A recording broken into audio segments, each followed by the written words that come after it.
મજાની વસ્તુ. છોકરો ઇન્ટરવ્યૂ દેવા માટે ગયો, નાપાસ થવા માટે. લોકો પાસ થવા માટે જાય, આ છોકરો નાપાસ થવા માટે ગયો.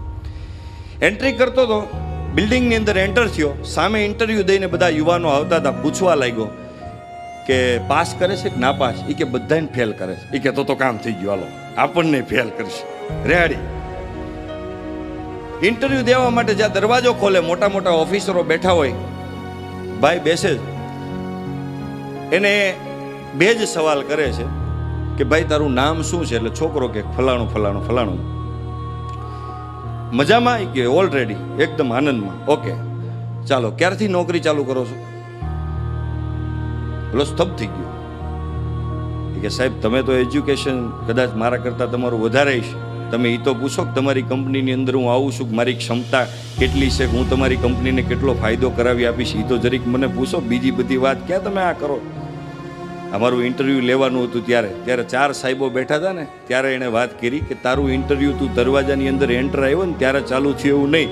બિલ્ડિંગની અંદર એન્ટ્રી મારી ત્યારથી તારું ઇન્ટરવ્યૂ ચાલુ હતું. તું જ્યારે બિલ્ડિંગની અંદર એન્ટર માર્યો ને ત્યારે લોબીની અંદર 2 માવાના કાગળ પીડ્યા હતા, ગુટકાના કાગળ પીડ્યા હતા. એને પકડી અને તે કચરા પેટીની અંદર નાખી દીધા. એ લોબી તારા બાપુજીની નથી, તારી નથી, તે તારી સમજીની કચરામાં નાખી દીધા.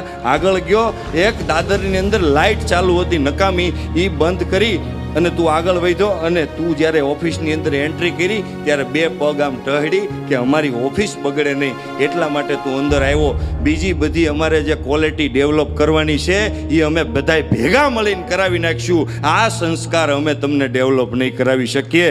ત્યારે આંખમાંથી દળદળ આહુડા પડી ગયા કે 22 વર્ષ સુધી જે બાપે મારા માથે ટોર્ચર કર્યું, એ બાપે મારા માથે ટોર્ચર નથી કર્યું, પણ મને ટ્રેનિંગ આપી અને શ્રેષ્ઠ માણસ બનાવ્યો. એમ આપણા વડીલો છે ને, એ આપણને ટ્રેનિંગ આપતા હોય છે. એ થોડા ઈચ્છે કે મારો છોકરો દારૂડિયો બને. અરે બેવડામાં બેવડો માણા, બેવડામાં બેવડો જે રોજ નશામાં રહેતો હોય, રોજ પીતો હોય, એને માના હમદઈને પૂછવાનું કે તમને આ દારૂ કેટલો વાલો છે? એટલે કે આ દારૂ વાલામ વાલો મને છે. તો એને એમ કહેવાનું કે તારા છોકરાને તું પીવરાવા ઈચ્છે છે? તો એ એમ કે નહીં, મારો દીકરો દારૂ ન પીવો જોઈએ, કારણ કે બેવડાને ખબર છે કે આ વસ્તુ ખરાબ છે. એમ સાહેબ આપણા વડીલોને આપણને ખબર છે કે મારા દીકરાને કયા રસ્તે મારે લઈ જવા. એટલે વડીલો ક્યારેય કોઈ દિવસ ખોટી સલાહ નથી આપતા.